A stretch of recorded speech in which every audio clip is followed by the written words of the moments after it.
Did you know that kids hear the word no up to 400 times a day? That's a lot of negativity, and it's no surprise that kids stop listening after a while. In fact, studies show that kids' attention spans have dropped by 50% in the last 10 years. Between screens, busy schedules, and distractions, it's harder than ever to get your child to focus. But here's the shocking truth: it's not always about what you're saying. It could be how you're saying it. In this video, we'll explore why your child isn't listening and show you simple strategies to change that. Get ready to learn how small shifts in your approach can make a big difference in how your child tunes in and starts truly hearing you. Stay tuned. Chapter 1. The Silent Saboteur. How your words are fueling the problem. If your kids aren't listening to you, you might want to start by taking a closer look at the words you're using. Sounds simple, right? But the truth is, many parents unknowingly sabotage themselves with their choice of words. For example, have you ever said, "Why didn't you listen to me?" or "What's wrong with you?" These phrases might seem innocent, but they can create a wall between you and your child. Kids are sensitive to tone and language. According to Dr. John Gottman, a leading psychologist in the field of relationships, kids are more likely to shut down if they feel criticized. Instead of feeling understood, they feel attacked. When a child feels defensive, they're not likely to listen. Instead, try shifting your language. Instead of asking, "Why didn't you listen?" you can say, "I noticed you were distracted. What happened?" This simple change invites your child to open up, without the pressure of feeling judged.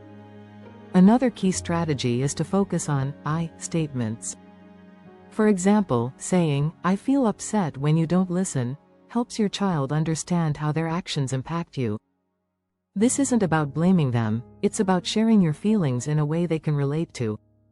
Psychologist Dr. Laura Markham emphasizes the importance of calm, clear, and positive communication.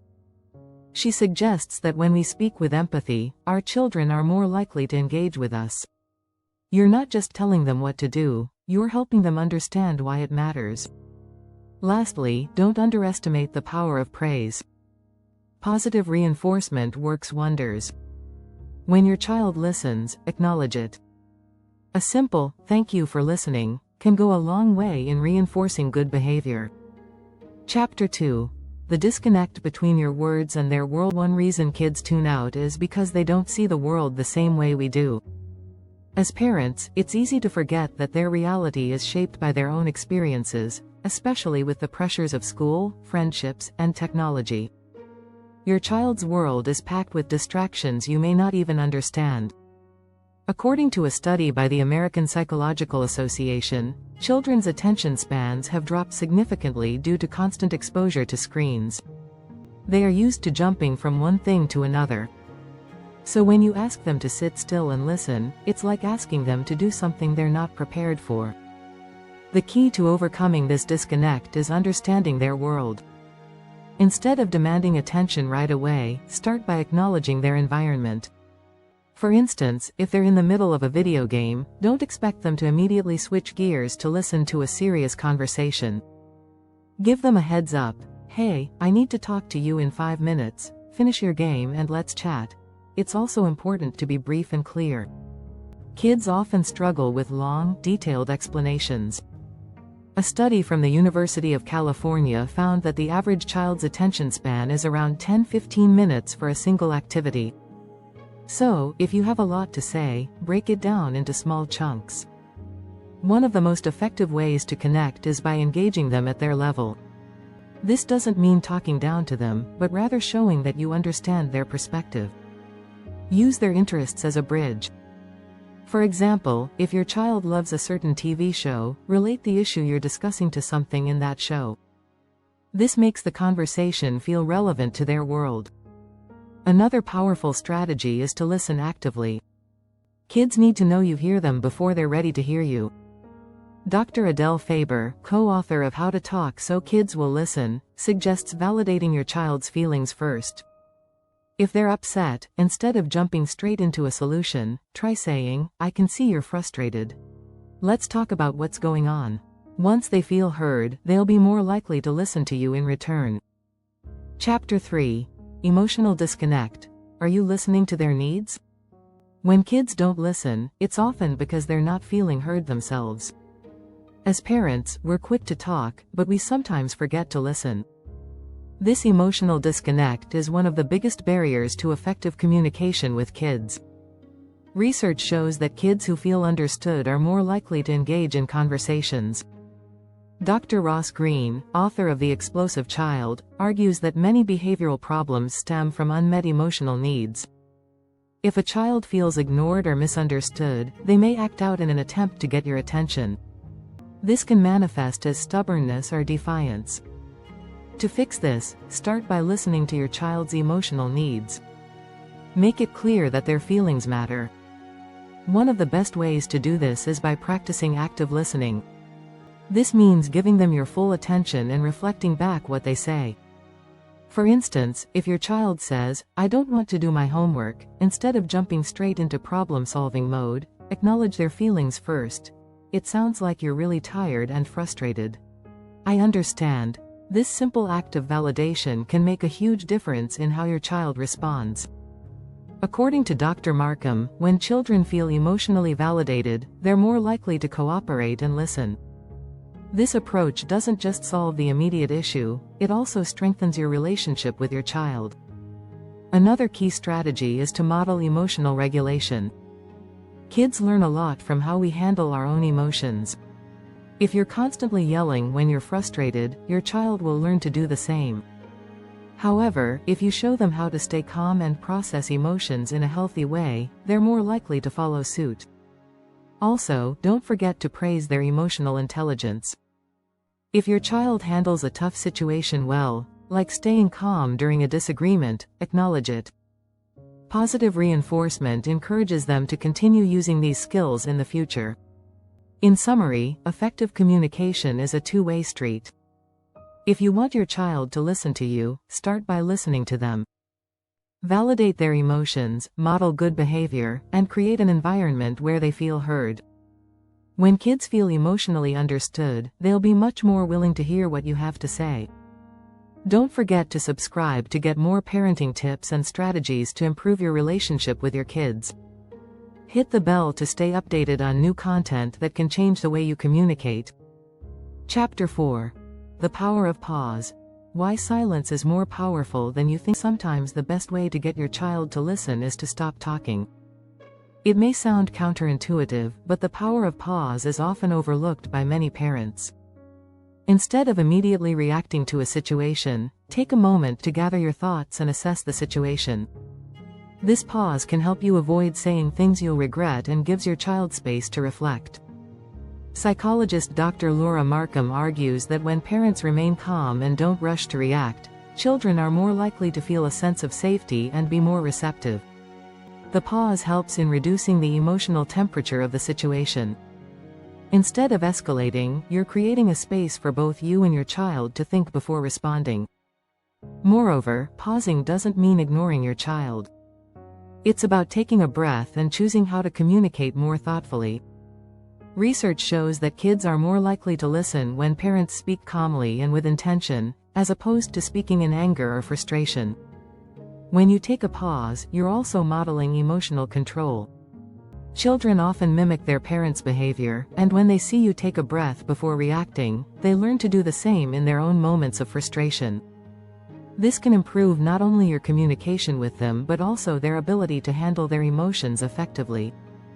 In fact, a study by the Child Mind Institute shows that kids with emotionally regulated parents tend to display better self-regulation themselves. By pausing, you're teaching your child valuable coping skills that can help them manage future situations more effectively. Incorporating pauses into your interactions doesn't require long moments of silence, but it's the practice of being mindful and thoughtful in your responses.